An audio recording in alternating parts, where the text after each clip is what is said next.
Gravando, bom dia, Dona Geralda. Ela ainda não chegou no culto, ela. Gravando? Então, hoje, o último domingo do mês de março do ano de 2014 já está acabando. Hoje, dia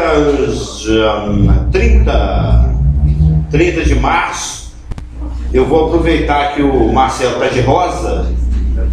Você poderia orar conosco, já que está com essa cor assim tão sui generis. Bom dia, mais celestial, nosso Deus Altíssimo, o Deus único e verdadeiro sobre toda a terra e todos os céus. Muito obrigado pelo dia de hoje. Obrigado por esse dia, ainda aqui inscrito no livro dos vivos. Amém. Nessa manhã maravilhosa de domingo que começa. Obrigado pela sua grande fidelidade e amor para conosco. Por isso nós estamos aqui.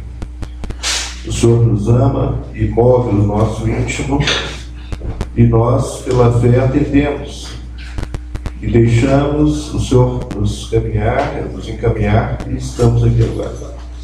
Fato. O tempo é inevitável. O Senhor voltará, assim como nas nuvens foi elevado às alturas, à vista de várias testemunhas. Te pedimos para que o Senhor agora nos capacite grandemente, poderosamente, através do seu Espírito Santo que habita em cada um de nós, nos dando discernimento, sabedoria e entendimento na sua palavra escrita, para que isso possa fazer de fato diferença nas nossas vidas, no que se refere a nós mesmos e com as pessoas que estão ao nosso redor. Muito obrigado. Seja com aquele que vai palestrar nessa manhã. Certamente o Senhor já o preparou para esse momento, e que nós todos alimentamos bastante, assim como ontem nós comemos lá no batismo, e bebemos.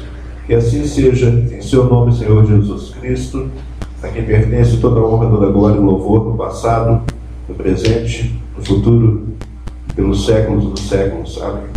Amém. Estamos estudando a lei e a graça. E nós temos visto que a lei ela é composta de preceitos civis, que regulam a vida nacional de Israel. Existem os preceitos morais, que regulam a vida, os relacionamentos sociais, praticamente, né? A questão moral. E existem também os preceitos cerimoniais. Então existem os civis, os morais e os cerimoniais. Os cerimoniais, aquelas leis de Moisés que se enquadram dentro dos mandamentos cerimoniais, são aqueles mandamentos que regulavam a vida religiosa de Israel. A forma como Israel cultua, onde, como, quando, de que jeito, tudo muito detalhado. As medidas do tabernáculo, as medidas de cada objeto tabernáculo, certamente os irmãos já tiveram contato com esse tipo de passagem. Êxodo 25 em diante, por exemplo. E a forma como os sacrifícios eram feitos.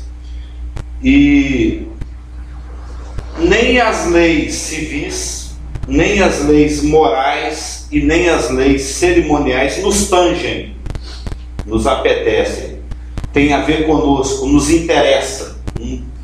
Não temos, a igreja não tem nada a ver com a lei mosaica. A lei mosaica foi dada por Deus através de Moisés para a nação que ele tirou do Egito, no caso Israel. Mas, ainda que a lei mosaica não seja da nossa conta, não é pertinente a nós, contudo, aqueles que o Senhor escolheu para segui-lo durante seus 3 anos e meio de ministério, e aqueles que ele escolheu para formar o alicerce da igreja, que ele escolheu para dar o start, o início da igreja, eram judeus. E quando cada um de nós se converte, ainda que nós já não pertençamos mais a esse mundo, nós sejamos peregrinos e forasteiros, ele traz uma bagagem. A gente traz a gente traz características. E os judeus, bom dia, os judeus que formavam a igreja, antes eles eram judeus que pertenciam ao culto judaico. Então, quando os apóstolos criaram as doutrinas, os ensinos, doutrina e ensino, que orientam, que permeiam, que dizem respeito à igreja, eles o fizeram baseado naquilo que eles haviam aprendido do Taná, do Velho Testamento, da lei mosaica. Então, os princípios morais que regem a igreja têm como base os princípios morais que regiam o culto mosaico, a vida de Israel. Mas, não sei se vocês já leram Hebreus, eu estava citando o livro de Hebreus aqui a semana passada. O livro de Hebreus é um livro que foi escrito para retardado, no bom sentido da palavra. Naquele sentido de que, já viu isso quando o cara é muito panguado, a ficha dele custa cair, a gente até zoa, nossa, agora que você acordou. Tipo assim, o cara é lento de raciocínio.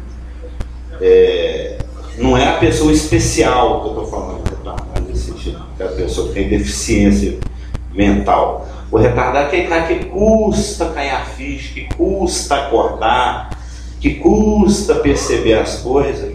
Olha, você viu o negócio acontecendo? Não, você foi atrasado. A pessoa mais lenta de percepção. E o livro de Hebreus é um livro que foi escrito para os judeus que ainda moravam na Palestina, em Jerusalém e em Israel. Isso era por volta, segundo os teólogos, por volta do ano 68, 69, ou seja, Israel estava prestes a deixar de existir. Porque, como todo mundo sabe, Israel foi destruída no ano 70, deixou de existir no ano 70. O general romano Tito foi lá e destruiu tudo. Eles estão sem tempo desde então, desde o ano 70, isso já foi há quase 2000 anos atrás, 1900 e alguma coisa anos atrás. E em Israel ainda existiam pessoas que estavam praticando o culto mosaico com véu costurado, que o véu que separava já não separa mais. Nós conhecemos o texto lá de Mateus que o sacrifício de Jesus Cristo, quando foi consumado, o véu que separa o santuário do Santos dos Santos, e o Santos dos Santos é aquele lugar onde a presença de Deus habitava, onde aquele lugar da terra que Deus mesmo escolheu para se encontrar com o homem. Isso de uma forma sombra, de uma forma figurada, de uma forma provisória, lá no Velho Testamento.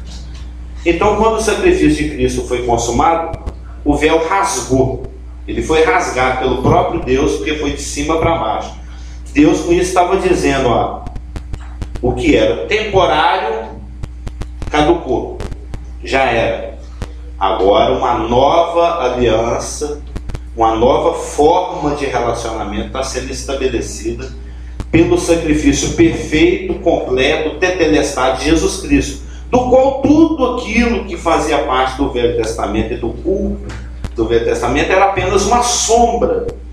Provavelmente a maioria de nós que já estudou o tabernáculo, já deve ter tido ou na escolinha das criancinhas ou em algum.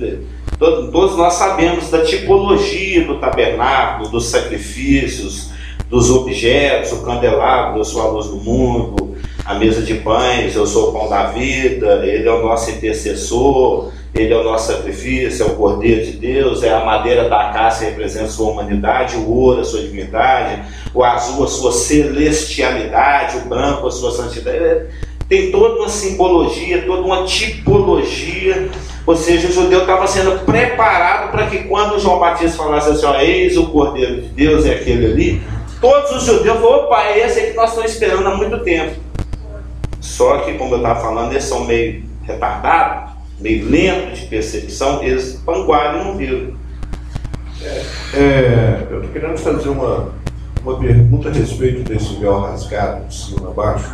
De fato, a gente tem escrito que o Espírito testifica com o nosso Espírito mesmo. Mas na situação deles, vamos nos colocar na situação do momento. É Mateus 27, 51. Isso certamente não foi divulgado entre os judeus, assim também como não a ressurreição. Se houve ressurreição, não, o corpo foi roubado.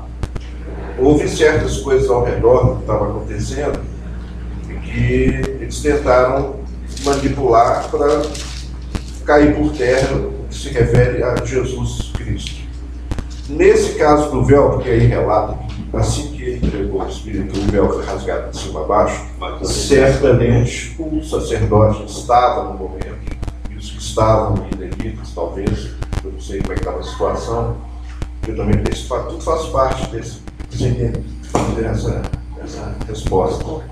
Será que isso foi sabido entre eles? Ou simplesmente entre eles, você fala a classe sacerdotal ou entre eles o povo? Eu falo uma forma mais ampla, e que se talvez na hora que rasgou, então vamos costurar. Provavelmente costurar. Não tiveram a percepção de aquilo que você está falando aí. Eles o véu rasgou. Eles devem ter achado que era uma coisa, ou mesmo um sinal de Deus, mas que não estava claro para eles naquele momento. E eles foram lá costurar. Aqueles que estavam lá dentro, como era uma coisa mais restrita, ficou sabido entre eles que faziam parte daquele tabernáculo, né? Mas o povo pode ser que não tenha sabido disso. Qual é a sua colocação a respeito? Pode ser que porventura realmente eles tenham costurado e não falado nada, mas a gente não pode esquecer que nos dias que se seguiram, muitos testemunhos foram dados. Por exemplo, após a própria ressurreição de Cristo, muitos defuntos levantaram das tumbas e praticaram o Walking Dead lá. Foram lá, de repente você abre a porta, sua avó está lá na sua porta, sua mãe, seu tio que morreu semana passada. Isso está em Mateus também. Muitos corpos de santos ressuscitaram. Então houve um aviso público, igual um edital que prega lá no cartório: fulano vai casar, hein? Se você for mulher desse, você grita que você vai virar bígamo. Teve Pedro levantando o coxo lá na porta do templo. As autoridades tiveram, é só ler o livro de Atos, as autoridades tiveram muito trabalho para tentar abafar o cristianismo nascente. Existiram muitos testemunhos, muitos milagres. O próprio livro de Hebreus, que eu estou prestes a entrar com ele aqui, no seu capítulo 2, verso 4, fala que Deus deu testemunho juntamente com o Senhor e os profetas, por meio de sinais, prodígios, milagres e distribuições do Espírito Santo. Teve o próprio dia de Pentecostes. O dia de Pentecostes é uma festa que aconteceu 50 dias depois da ressurreição de Cristo, quando Jerusalém bombava. É igual a Aparecida no dia 12 de outubro, o negócio fica lotado. Muita gente, vem peregrino do mundo inteiro. Então tinha judeus, então pode ser que os sacerdotes, malandros como eles eram, possam ter tentado esconder esse fato, mas eles não conseguiram, porque a coisa foi ficando cada vez mais pública e notória de que alguma coisa, algum movimento divino, alguma coisa de Deus estava acontecendo naquela cidade. Ressurreição de mortos, curas, milagres, o dia de Pentecostes, os 120 bêbados do cenáculo. Ou seja, Deus não ficou sem testemunho, um testemunho muito explosivo, muito público. As próprias autoridades falaram: nós temos que dar um jeito nisso, mas está cada vez mais difícil. A gente recomenda ler o livro de lá, Atos inteiro. Aí você vai ver como é que a coisa foi desenvolvendo. Eu só queria comentar que, na verdade, há muitos relatos na Escritura que falam que o meu povo está sendo destruído por falta de conhecimento. Sim, mas conhecimento que faltava muitas vezes, porque sempre houve um número de pessoas que pouco está interessado em saber o que é a Escritura de Deus. Aqueles que estavam apegados à Escritura, procurando atenciosamente, cuidadosamente fazer a investigação que eles sabiam que resultaria na salvação deles, eles puderam perceber sim que o nascimento de Jesus e os cumprimentos de várias profecias, e não foi difícil para muitos entender que esse certamente é o Cordeiro de Deus que tinha pegado no mundo. Entendeu? Agora, muitos realmente estavam mais preocupados com o seu lado material e como se livrar do jugo que eles se achavam debaixo de Roma, uma série de fatores temporários, exatamente. Então, o que acontece? Aí eles ficaram não percebendo que realmente certas coisas que estavam acontecendo diante deles estava escrito na profecia. Então, com o rasgado do véu também, foi aquela mesma coisa. Então, o rasgado do véu foi um detalhe. Detalhe. Você vê que na ocasião ali de Pedro, no Pentecostes, ele faz aquela verdadeira explanação ali para a multidão. Você nota bem que naquele momento, as pessoas pararam ali naquele momento pomposo de festa, prestando atenção realmente no que eles falaram. Eles falaram: ô irmão, o que então nós vamos fazer? Aí caiu, quer dizer, aquele, tá vendo? Puxa vida, então nós fizemos uma coisa má, nós fizemos uma coisa errada, o que nós podemos fazer? Hoje também pode hoje também pode se repetir a história. Se eu deixar minha Bíblia na prateleira só para só abrir ela. Não, você deixa no Salmo 91 em cima da mesa que afasta os demônios. Aí vai ter tem gente que usa assim, né? Então, tem gente que está sempre lendo. Eu deixo a minha ali, né? Desse jeito a pessoa pode fazer já você foi sabão, está deixando a Bíblia dele. As páginas do Salmo 91 ficam amarelas, mas eu tenho outra lá em casa, eu deixo aquela ali que só é um amuleto. Tem que estar sempre lendo ela para realmente. Lendo, mastigando, vomitando, engolindo de novo e remoendo e ruminando. Se possível, de dia e de noite. É o que a palavra fala. Mas só completando a sua resposta em cima do que o irmão comentou, ele falou aí que realmente devia ser público e notório para a maioria. Eu acho que você está preocupado com a questão se havia alguém que era ignorante, no sentido de ignorar, de não saber, né? De não ter a gnose, de não ter o conhecimento. Eu creio que não. Eu creio que na nação de Israel todos tinham conhecimento. Ou não tinha plena certeza, estava na dúvida, isso a gente vê nos evangelhos, será que vai aparecer outro que faz mais coisa do que ele está fazendo? Ou seja, saber todo mundo sabia, porque, como eu estou falando, o testemunho de Deus foi muito público, muito notório, muito explosivo. Deus esperou muitos milênios para que isso acontecesse. Quando aconteceu, era o tempo mais pleno possível. É como alguém no planeta não saber do que aconteceu no 11 de setembro. Todo mundo sabe, não tem como não saber, porque foi muito bombástico, foi muito divulgado. E o ministério de Cristo, as coisas que ele fazia, foi muito público, muito notório, muito divulgado. Ou se tinha convicções, como o irmão Amás falou, porque via as coisas acontecendo, e o judeu é zeloso, ele é atento, estava expectativa. Isso foi falar no nosso estudo lá também, né? Então, quando apareceu Jesus, tinha 400 anos que não aparecia ninguém falando em nome de Deus. Então, isso foi exatamente para chamar a atenção. A fome é o melhor tempero, né? Melhor, se você está meio sem apetite, inapetente, fica sem comer uns 3 dias. Na hora que você comer, vai te dar uma fome, porque o cérebro vai te despejar dopamina. Então, Deus deixou 400 anos de silêncio para que quando João Batista e Jesus aparecesse, a coisa fosse, opa, Deus falou de novo, chamasse atenção. Então não tem quem não soubesse quem era Jesus e o que ele estava fazendo e o que Deus estava fazendo. Tinham líderes que sabiam, mas tinham outros interesses, como o irmão falou. Preservar a reputação, o nome, o dinheiro, alguma coisa, a religião. Tinham os que estavam em dúvida e tinham os que tinham certeza e seguia dependente de qualquer coisa. O Nicodemos sabia, mas ainda estava com o pé preso lá no judaísmo. Ele tinha compromisso. Tinha quem não tinha nada a perder. Pescador lá, classe E, né? Jesus falava, vem me segue, estou indo, não tem nada a perder, né? Tinha os que tinham algo a perder, Nicodemos, etc., o Arimateia, e tinha os que tinham tudo a perder e preferiam ir para o inferno.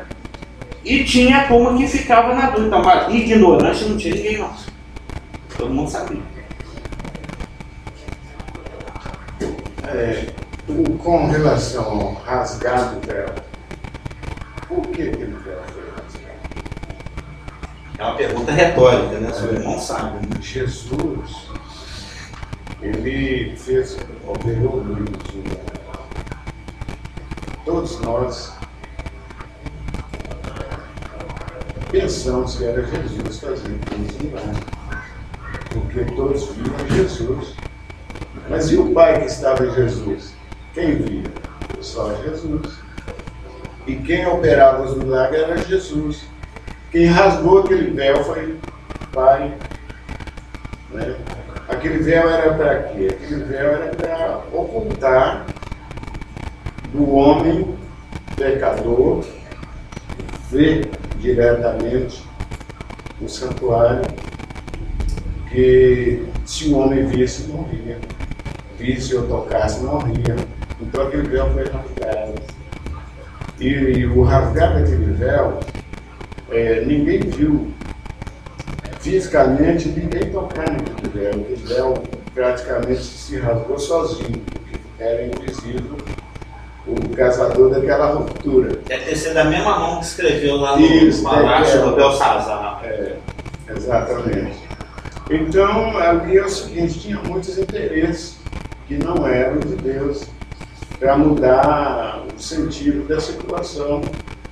E Deus para mostrar que a porta que ele abre ninguém fecha, o que ele faz, quem é que ia se atrever a costurar aquele véu de novo? Depois do que aconteceu lá na vista de todo mundo.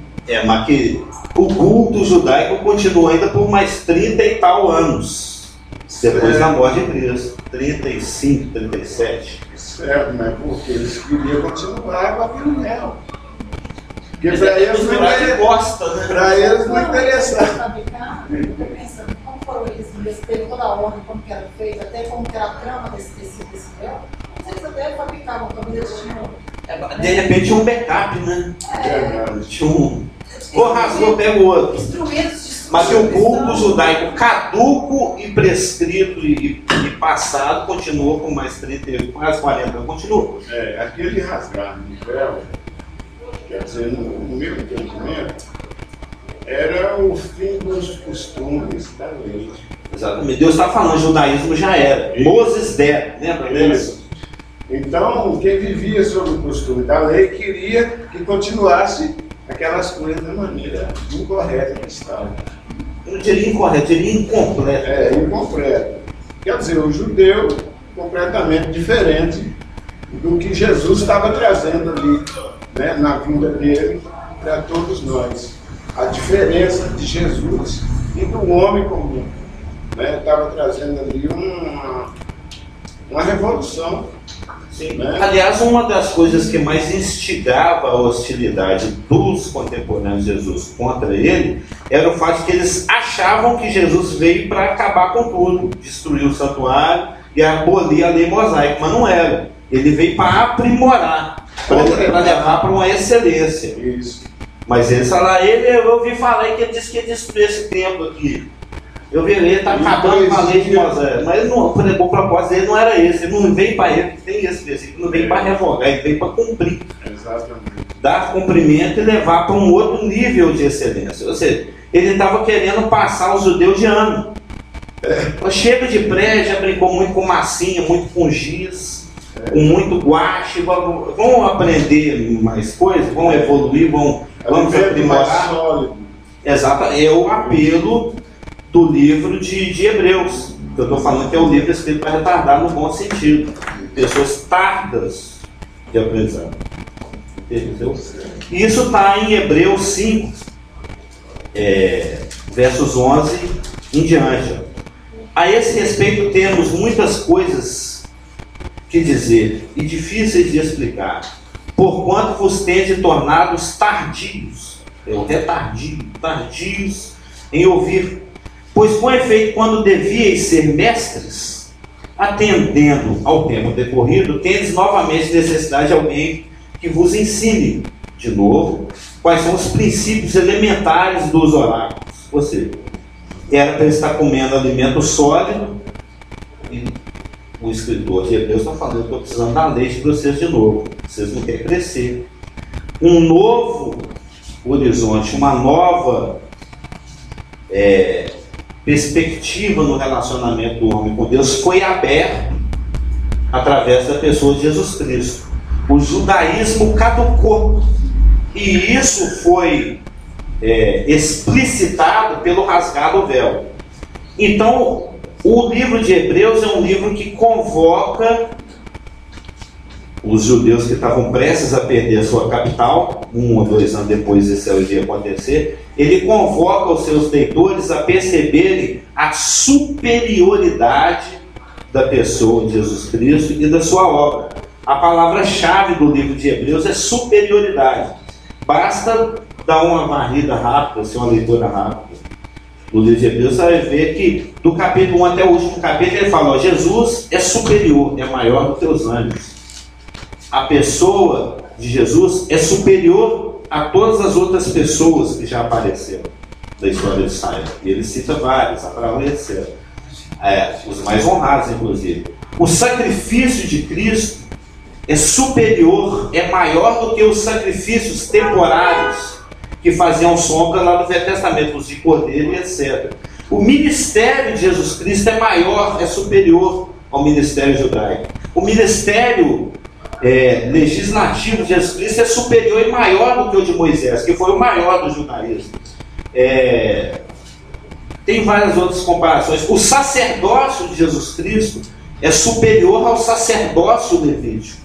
Aí ele vai tecendo todo um discurso de comparação para demonstrar a superioridade de Cristo e tudo que é pertinente a Cristo. E que, portanto, tudo aquilo a que o judeu ainda estava apegado, isso no ano 68, 69 do tempo seria destruído no ano 70, era algo caduco, inferior. É como, já viu aqueles programas em que o cara fica na cabine e fala: você quer trocar essa meia cinza, furada e chulezenta aí, ô Rafa? É porque eu passei 2 dias na casa dele, eu não tinha oportunidade de tomar banho, então quando eu tirei a meia, eu joguei fora. Ela estava assim, ele disse que foi a coisa mais horrorosa que ele já viu na vida. Poucas coisas eram tão feias quanto aquela. Quanto a meia que eu tirei depois de 2 dias sem tomar banho.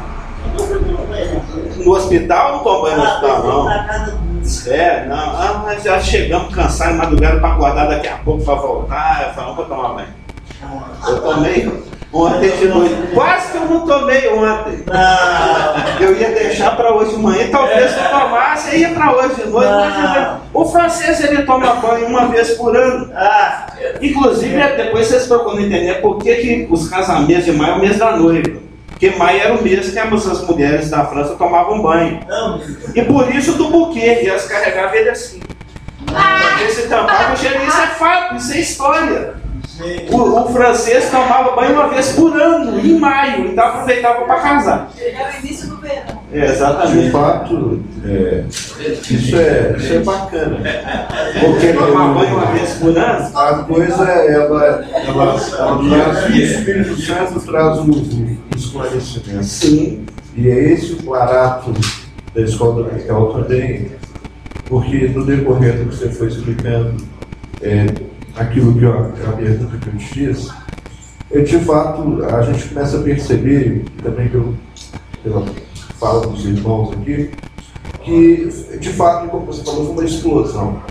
Todos em Israel, sem dúvida, sabiam. Se tivesse ainda dividido ou não, o norte, o sul, todos, do menor ao maior, viram a situação. É aquela passagem que ele fala: eu serei levantado, atrairei todos a mim.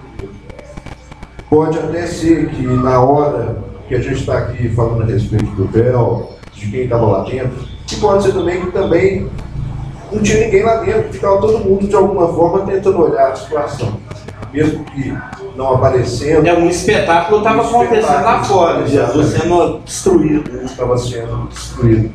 E daí, assiste o filme A Paixão de Cristo, Belvito, que você vai ver como o negócio é pano. a grande coisa que a gente começa a perceber, que foi aquele teatro, aquele espetáculo romano. Pois é, então o que o autor do Hebreus está fazendo aqui é algo tipo aquele animador de auditório. Você quer trocar a meia do Casamil fedendo, 2 dias sem tomar banho, por esse Mustang? Não! Eu prefiro a meia. Ou seja, o que o autor de Hebreus está falando, você quer trocar esse monte de coisa caduca, velha, empoeirada, cheia de teia de aranha, levítica, que não serve para mais nada, por um Jesus ensanguentado que te leva para o céu? Não, eu vou ficar no judaísmo. Isso que está acontecendo com o leitor de Hebreus. Interessante com relação a Hebreus, que, como nós sabemos, é uma explicação do livro de Levítico, né? Se você quer entender Levítico... É o Levítico Fordânias. Se você quer entender o Levítico de uma forma mais profunda, Hebreus tem a resposta. Por isso que eu proponho a gente estudar Hebreus aí no futuro. Isso. É interessante porque quando o véu foi rasgado, de alto a baixo, não de baixo para cima, né, os judeus, os fariseus, o sinédrio, Os governantes, a liderança de Israel ali, eles se reuniram imediatamente e tomaram várias decisões. Eles tomaram uma decisão com relação, porque eles foram aqueles que já tinham se tocado com a mensagem de Jesus Cristo, como Nicodemos, José de Arimateia, outros ali que foram tocados pela mensagem de Jesus Cristo, que revelaram, dava a credencial que ele era o Messias, o Hamashia ben Davi. Né? Muitos, naquele momento, caiu a ficha para eles. Opa, olha aqui, algo aconteceu, nós acabamos de julgar o Filho de Deus. E o véu rasgado. E logo a primeira decisão foi costurar o véu, foi tomar a decisão com relação de colocar guarda no sepulcro. A gente não sabe se costurou, né? Pode ter sido substituído por um pecado. Mas que o culto continuou por mais 37 anos. É exatamente isso que eu ia falar, porque eles teve um terremoto. Foi abalado. Também. Foi abalado, mexeu com a estrutura com certeza do templo. Mas só que tinha uma promessa. Jesus falou, quando Pedro olhou para o templo, falou assim: que maravilha de templo, que durou 40 anos para ser reerguido. 46. Que quando Jesus veio, quando Jesus nasceu, o templo estava, Herodes estava vivo, estava concluindo a obra do templo. Né? Então, estava adornando o templo do Esdras. Né? Então o que aconteceu? Com a morte do Messias de Jesus Cristo, o véu foi rasgado, o sacrifício continuou no templo até o ano 70 depois de Cristo, 70 na era cristã, quando Tito, general romano, invadiu Jerusalém. Né? Nós sabemos que a história fala, mas especificamente o último dia. Isso foi falado hoje. Você vai buscar o Juju, você repete. O último dia que se subiu fumaça no templo foi no dia 17 de julho do ano 70. É o dia da desgraça, eles comemoram até hoje. Exatamente. Então, aí vem o autor de Hebreus, né? Porque os judeus, muitos, inclusive daqueles que foram tocados com essa mensagem, que começaram a andar com Jesus, estavam voltando para os rituais judaicos. Aí o autor de Hebreus foi bem enfático: olha, tem uma promessa superior, tem um sacrifício superior, tem um sacerdote superior, tem uma aliança superior, e tudo resume em Jesus Cristo.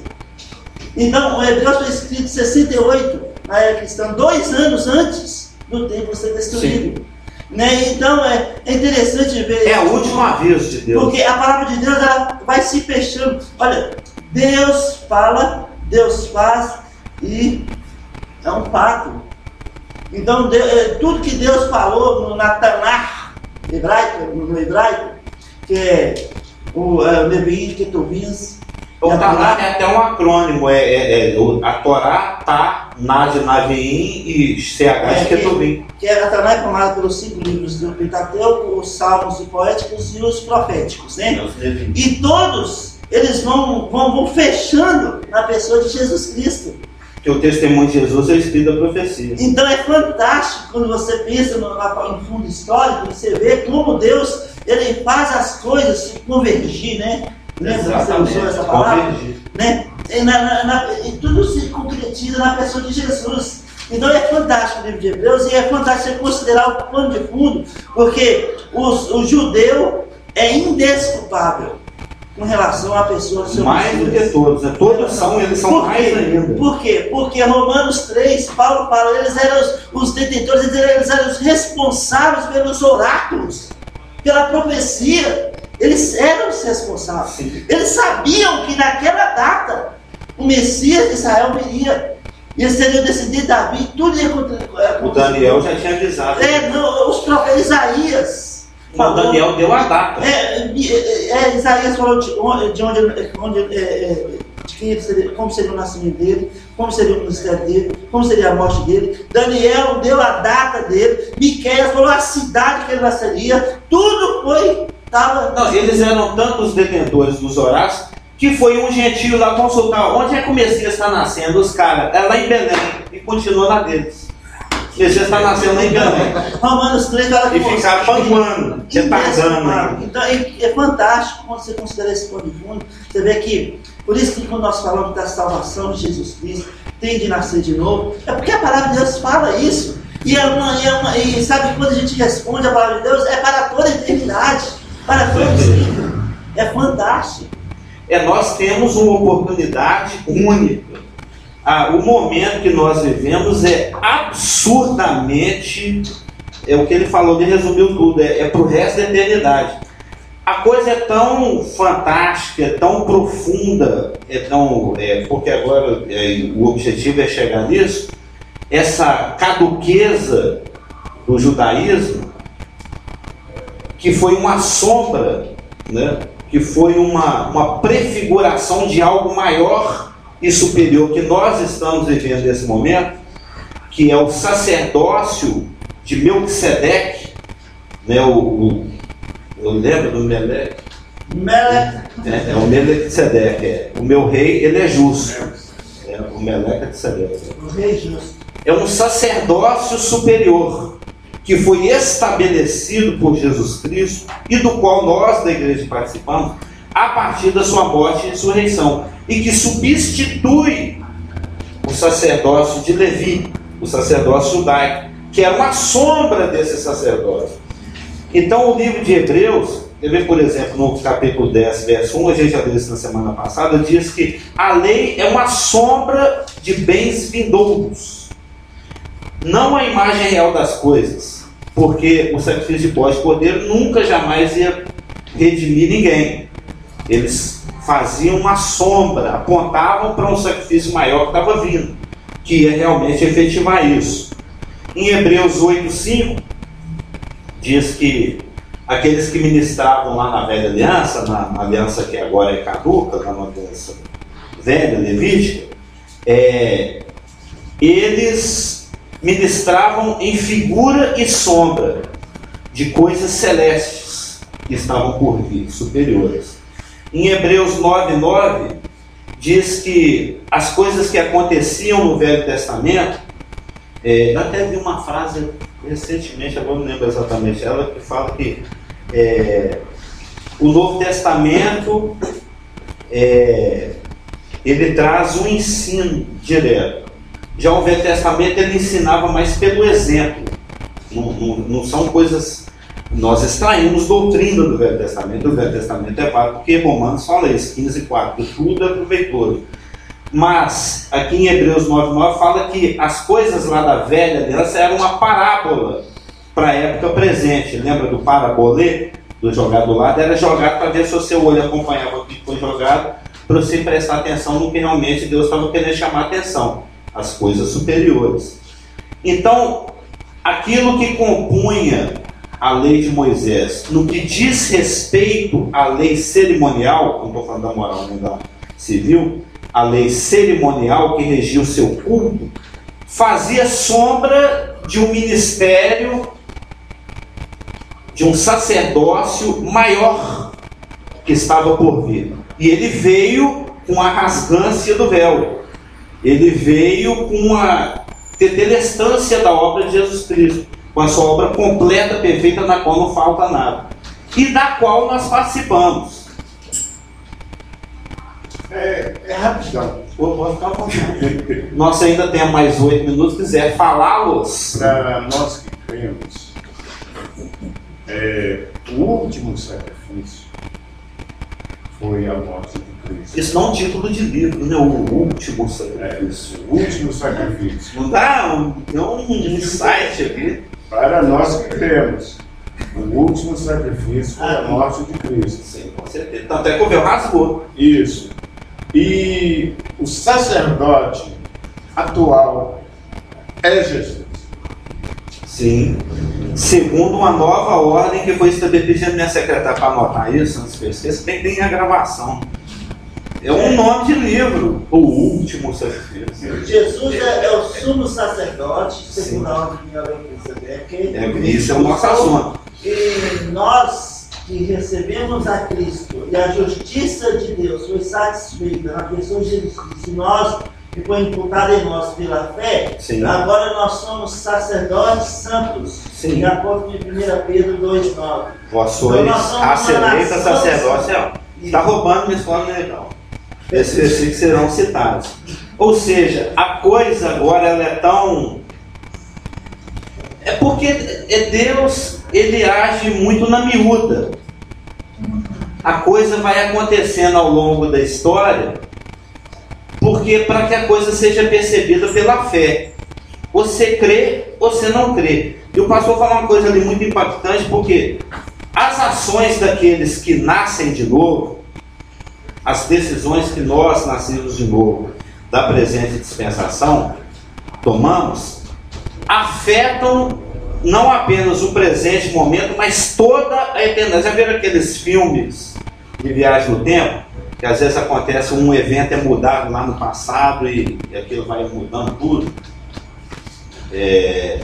Só que a gente não volta no passado, a gente trabalha com o presente, é a oportunidade que nós temos. Quando você tem uma oportunidade diante de você está tendo a oportunidade. O irmão Araújo Neves falava muito isso. A terra move os céus. Lembra dele falando?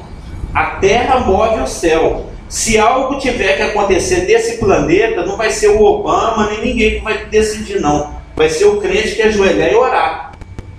Se o crente não ajoelhar e não orar, o mundo não roda, não funciona, as coisas não acontecem, a eternidade não muda. Ou seja, o sacerdote da ordem de Melquisedeque, o crente comum, aquele irmãozinho bobo assim, lá da favela, com a Bíblia debaixo do braço, tem muito mais poder do que todas as autoridades da ONU reunidas. Aos olhos do homem, não. O do homem não vale nada, mas a Bíblia fala muito isso, que a gente é lixo, que a gente é escória, que a gente nem é percebido, que nós não somos, o mundo nem é digno de cada um dos nascer de novo. Mas isso é o fato. E lá na eternidade isso vai ser revelado.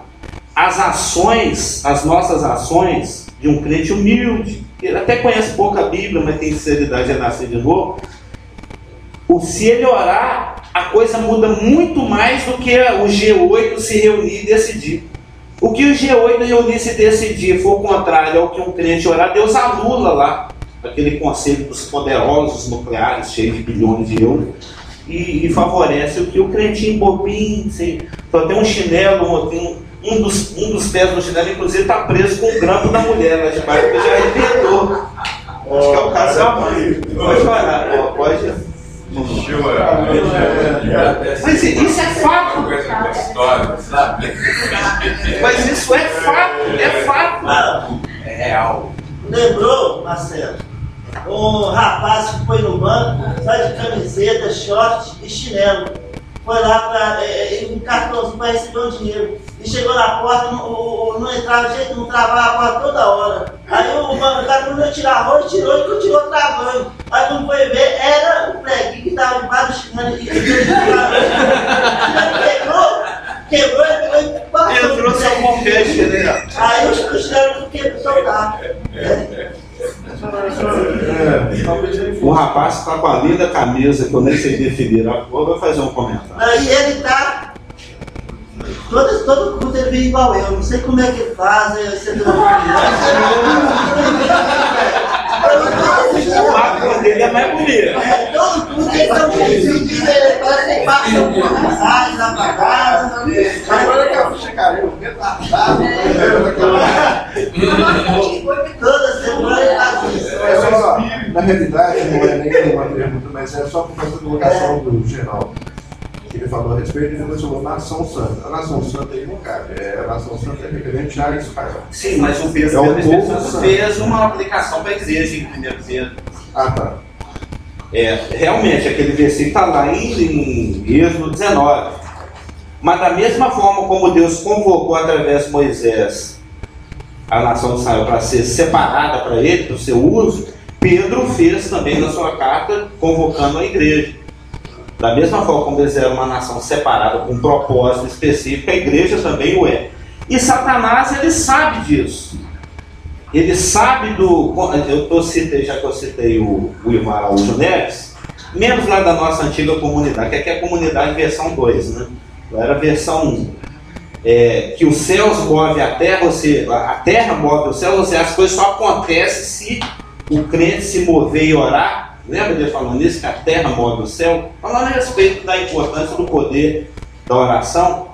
Já um outro irmão, o Brau Lúcio Martins, ele citava que o único propósito de Satanás, o objetivo máximo dele nessa presença de tentação, é te neutralizar. Se ele conseguir fazer com que você não use as poderosíssimas armas que nós temos, ele está super satisfeito. Se você não ler Bíblia, não meditar na Bíblia, não orar, não praticar a solidariedade social movida pelo Espírito Santo, porque movida pela sua bondade que está pendurada lá na árvore condenada, não adianta nada. Tem que ser movida pelo Espírito Santo, porque o fruto do Espírito Santo também é bondade.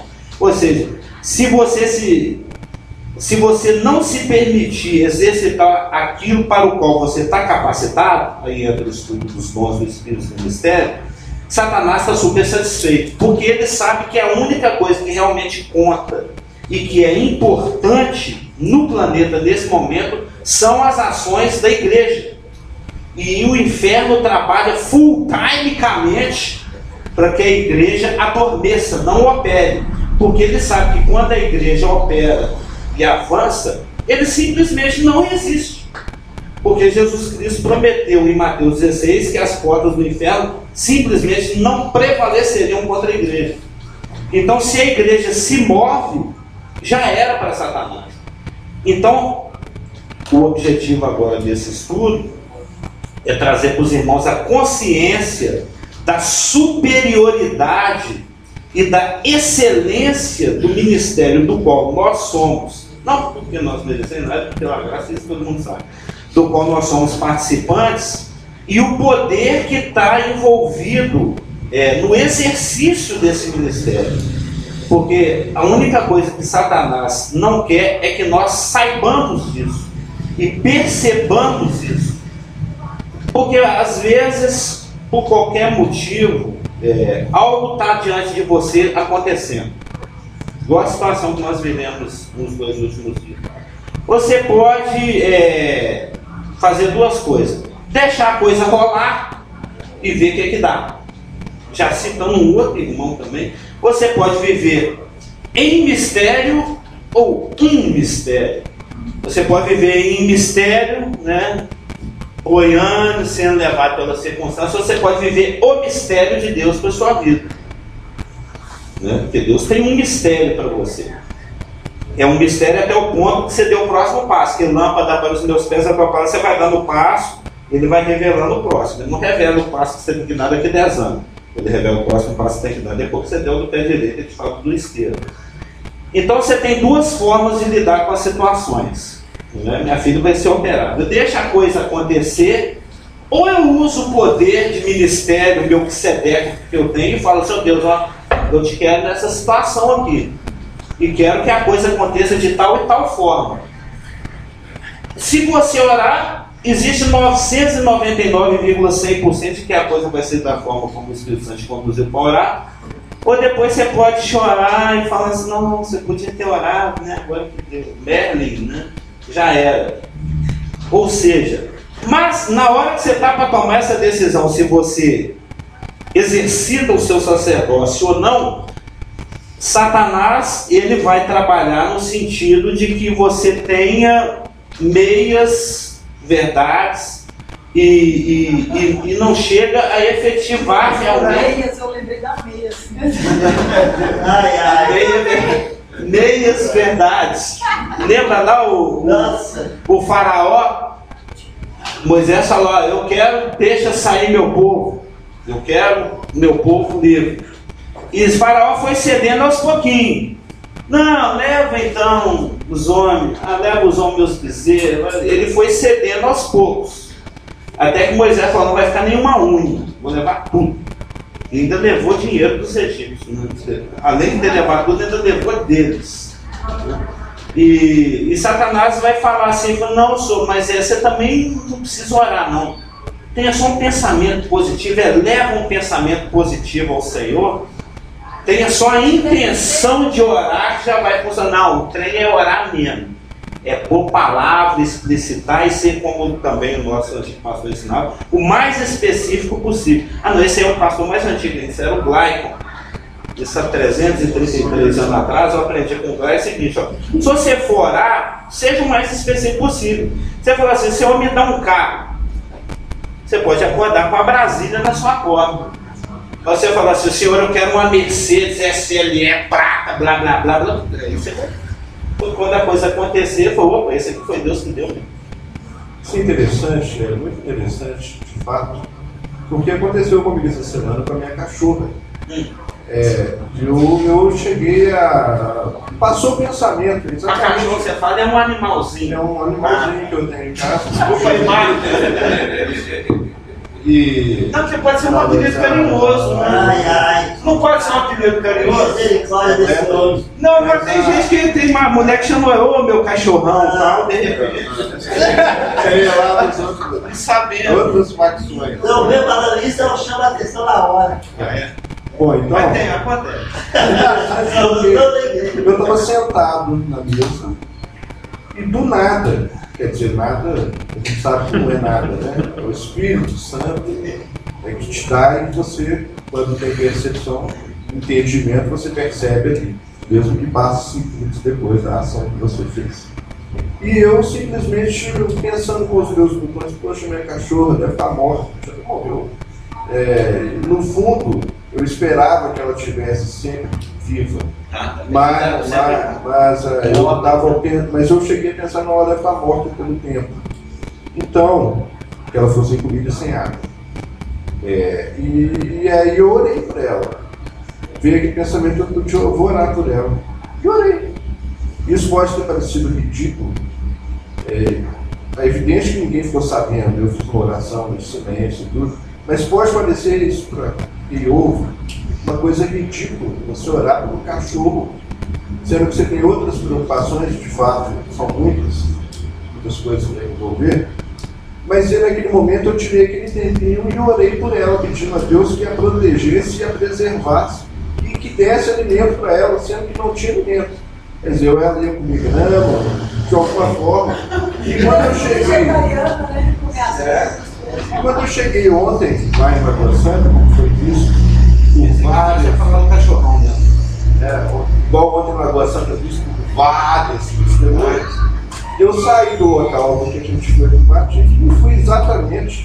Eu já cheguei já querendo ir. Aí o pastor: não, fica aqui, vou dar um tempo.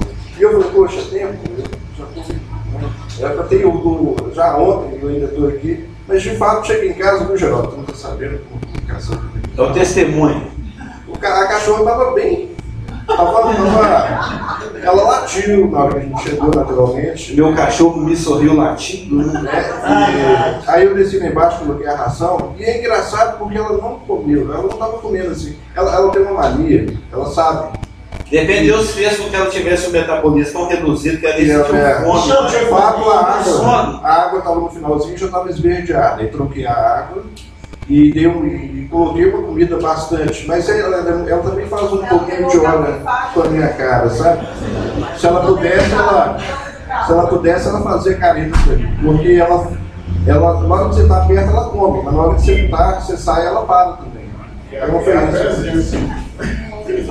É o testemunho da cachorra. Então vamos encerrar? Porque o tempo já foi. Pai querido, muito obrigado porque o Senhor cuida de nós. Muito obrigado por esses momentos de comunhão, pela liberdade que o Senhor nos dá em Cristo, de poder estarmos edificando um ao outro. Nos dá função, nos conduz, nos direciona no restante desse culto, para que tudo seja feito para promover a unidade, a glória do teu nome. Porque sentindo nada podemos fazer, que oramos em nome de Jesus. Amém.